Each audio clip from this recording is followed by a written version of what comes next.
Tonight could have been one of those great days.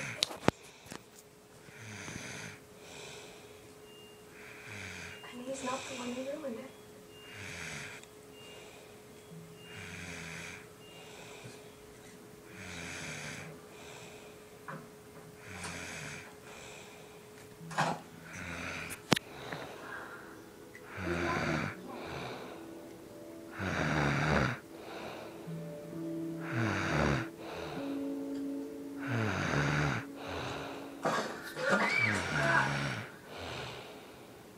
Sorry.